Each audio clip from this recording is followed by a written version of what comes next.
Hello students, welcome to EPG Pathshala. I am Dr. Sangeeta Sharma Dhar, Assistant Professor, Department of Social Work, Dr. Bhimrao Ambedkar College, University of Delhi. We are going to discuss today the topic Community Engagement in HIV/AIDS Prevention in India from paper Human Resource Development through Community Engagement. HIV/AIDS is an endemic that is affecting hidden population. Hence, engaging communities in containing it was adapted as one of the most important strategies of prevention efforts. HIV is an ever-moving pandemic. First detected in 1981 in USA, in 1986 in India, it was detected in Tamil Nadu. Initially perceived as medical problem, it moved on to become a public health issue and later a developmental issue. It is affecting the productive population of the nation. Many disciplines have responded to this, ranging from economics to psychology. Let us have a look at some of the facts related to HIV. It is the greatest pandemic where 71 million are infected till date. It is fourth biggest killer with 34 million have died till date. Total infected are 36.7 million and new infections 2.1 million as per the latest data by UNAIDS 2016. Latest data about India sourced from UNAIDS Gap Report 2016. There were 2.1 million people living with HIV, 0.3% HIV adult prevalence, 86,000 new HIV infections and 68,000 AIDS related deaths. 43% adults were on ART. Routes of transmission. As per NACO, 87.1% of the total HIV infections were found in heterosexual people. Parents to child transmission was found in 5.4%. 1.5% infections were taking place in homosexual persons. 1.6% infections were taking place in injecting drug users. 1% were found to be infected by blood and blood products and 3.3% of the HIV positive persons were infected from unknown reasons. Routes of HIV transmission. There are a lot of myths and misconceptions about routes of HIV transmission. HIV is an infection which can be transmitted by various routes. It is an infection which has a history, a pattern and an unprecedented stigma associated. Historically, it was found to have affected and infected the gay or homosexual communities, followed by female sex workers and later the intravenous drug users. It is affecting people from all walks of life, but it is affecting these populations more. This population is considered as violators of social normative behavior. They are considered deviants, hence are marginalized from the society due to their sexual behavior or drug injecting or drug inducing practices which are illegal. HIV is the only infection of current scenario which has suffered from unsurmountable stigma. This infection is transmitted through sexual routes by sharing body fluids like blood, semen or vaginal fluids. New infections? Let's have a look at it. If the infected does not transmit the virus to another person in his or her lifetime, the reproductive rate of the virus is said to be 0. If we achieve this, we can avert the pandemic. But this does not happen and new infections occur. Myths and misconceptions. You all will be happy to know that HIV is not transmitted by air or water, saliva, sweat, tears or close mouth kissing, insects or pets, sharing toilets, foods or drinks. The context of India is laden with values like patriarchy, brahmacharya, chastity, virginity and sexuality. The patriarchy says that men are to take decisions. Brahmacharya says sexual abstinence till adulthood. Chastity means monogamy, which is not in practice. Virginity only for women, men are expected to be experienced. Sexuality, where heterosexuality is the norm, otherwise it is considered a crime. Few hard facts about HIV. No cure exists for AIDS, but strict adherence to antiretroviral regimen helps. ARVs can dramatically slow disease's progression as well as prevent transmission. Secondary infections and complications are to be managed lifelong. Person may experience pain areas in the abdomen, pain circumstances which can occur while swallowing, cough which could be dry, whole body, fatigue, fever, loss of appetite, malaise, night sweats or sweating. Gastrointestinal issues could be there with nausea, persistent diarrhea, vomiting. People may experience in mouth ulcers or white tongue, in groin areas sores or swelling, in throat difficulty swallowing or soreness, headache, opportunistic infection, oral thrush, pneumonia are also common. Red blotches, severe unintentional weight loss could be there. Skin rash or swollen lymph could be found. Key population infected by HIV. Year 2008-2009 indicates that 7.2% of injecting drug users, 7.4% of MSM and 5.1% of FSW are HIV positive. In 2015, we found 2.2% female sex workers, 4.3% MSM and 7% transgender and 7.5% intravenous drug users infected with HIV, which shows shift in the behavior of female sex workers. Stigma. The term stigma used to refer an attribute that is deeply discrediting, an attribute that stigmatizes one type of possessor can confirm the usualness of another. Let us have a look at the efficiency of the infection. The efficiency of the infection depends upon the route of transmission as well as the viral load of that route. This further is impacted by the presence of an already existing laceration, abrasion or injury at the point of contact. For example, the sexual transmission as such is the least efficient way of getting infected, but presence of an already existing STD may aggravate the efficiency by 20%. Unprotected vaginal intercourse with an HIV positive man who is chronically infected and not on antiretroviral treatment carries an estimated 0.08% risk of infection for the woman per sexual act. The risk of a man who has unprotected vaginal intercourse with an HIV positive woman who is chronically infected and not on antiretroviral treatment is estimated to be 0.04% per sexual contact. This may explain the increasing number of women who are HIV positive. Women's sexuality is specially circumscribed by cultural values and practices. The onset of menarche in girls sets the stage for a restrictive environment both inside and outside the home. In a culture where chastity is more cherished and more precious than life itself, girls are over-socialized from childhood to accept their subservient role in a patriarchal setup, to learn modesty and self-denial and to develop proficiency in household tasks and childcare through intensive participation in the native home, where they are considered guests till they marry. Protection of virginity is a key message in young girls' sexual socialization in many cultures. Where virginity among girls is highly valued, young women are inhibited from seeking out sexual and reproductive health information and services.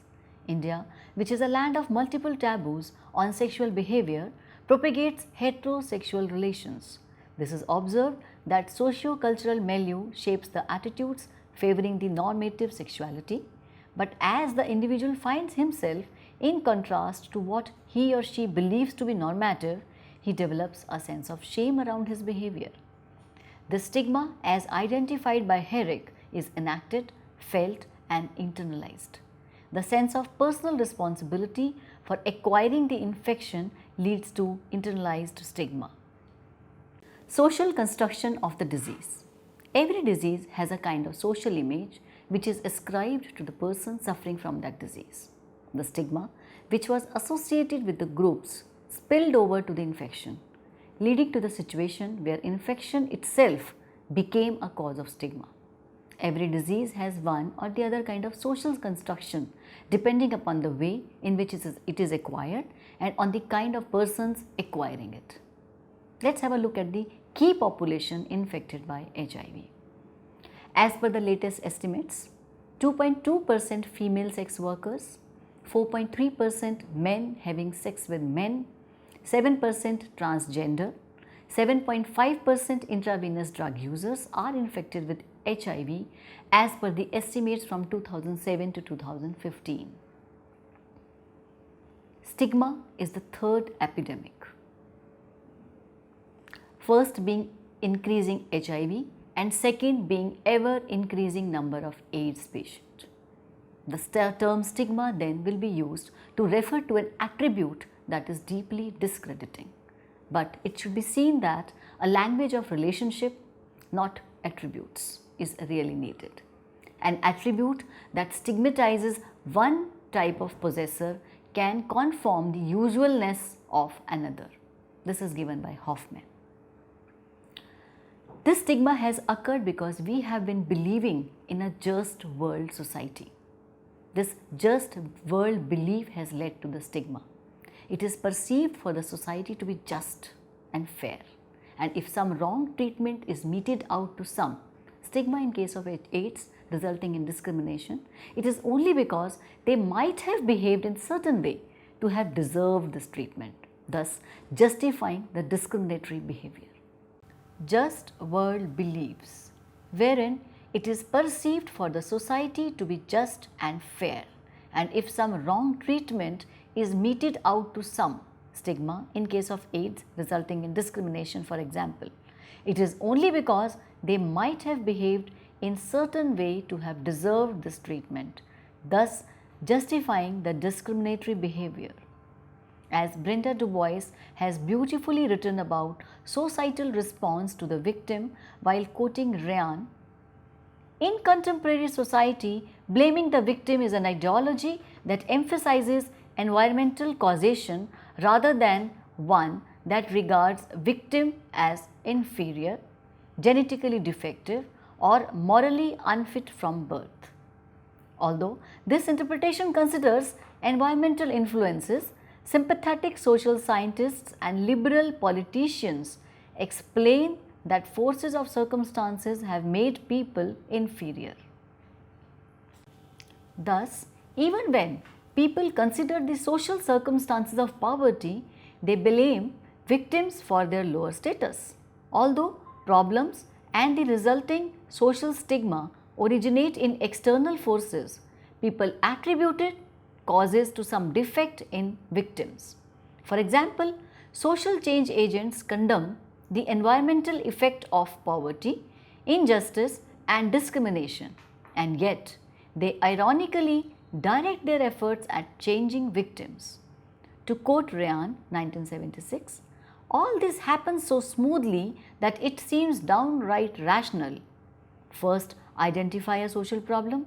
Second, study those affected by the problem and discover in what way they are different from rest of us as a consequence of deprivation and injustice.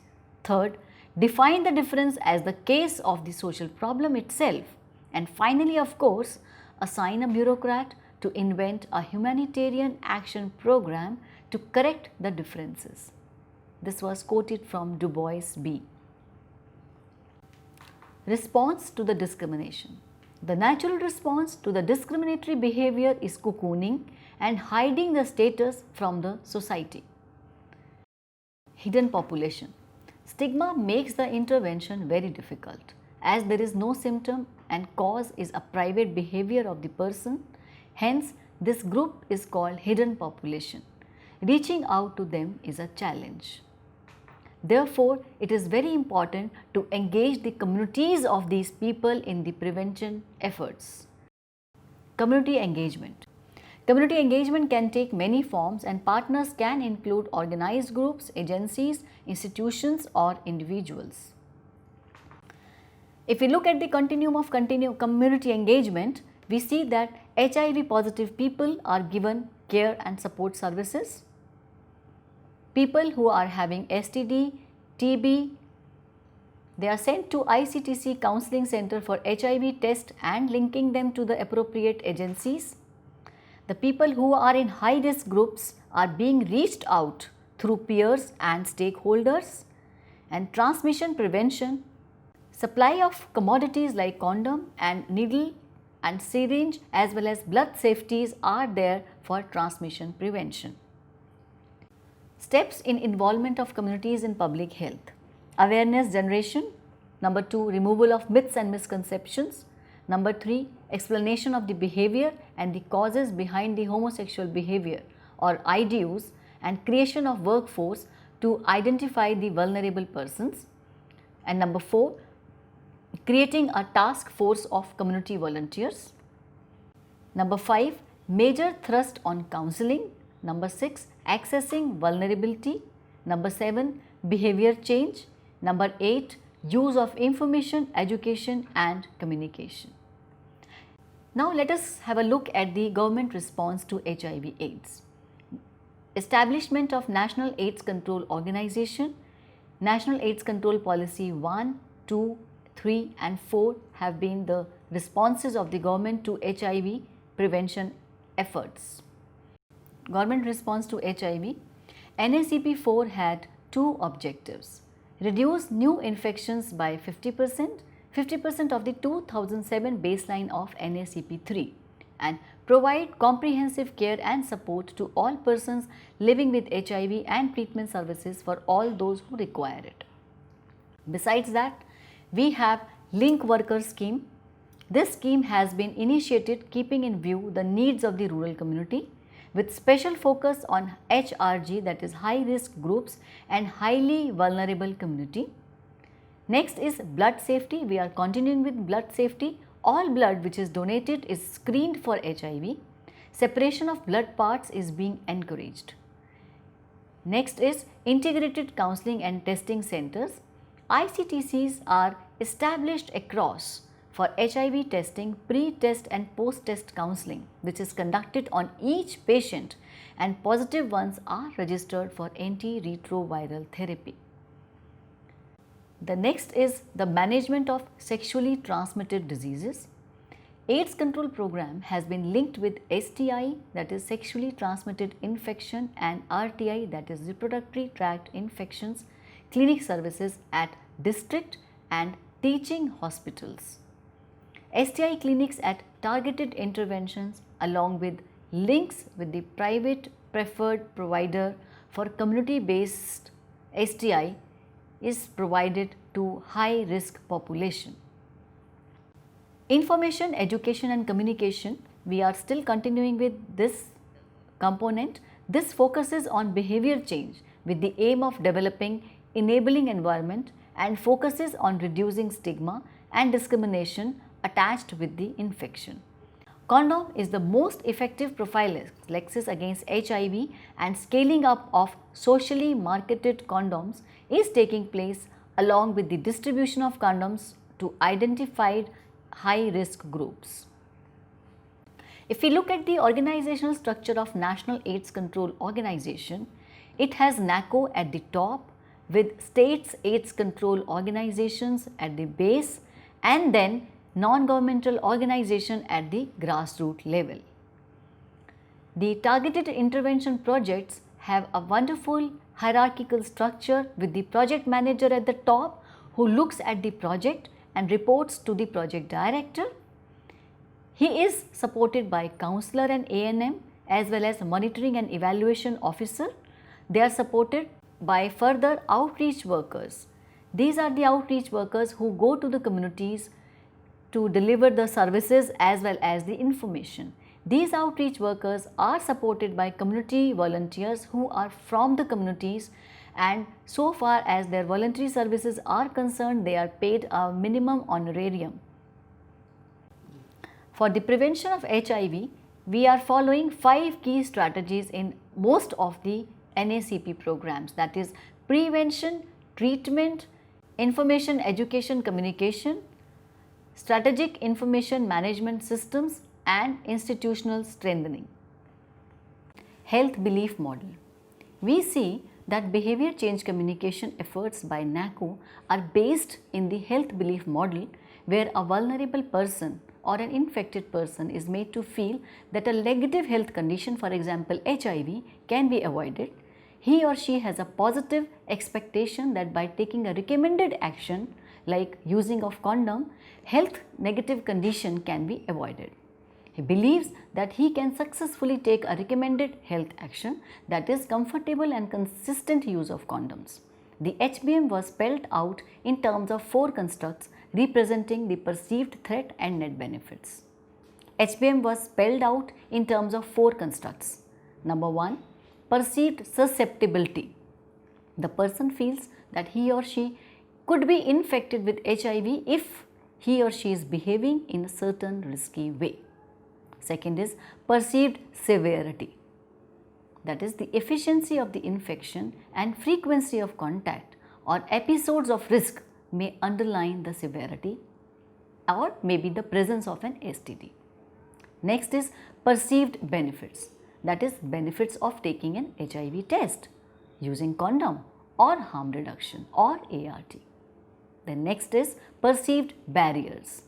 That is the barrier of introducing condom in an already existing relationship or taking ART in front of family members. NACP 4, National AIDS Control Policy 4. This was launched by NACO to enhance the preventive efforts.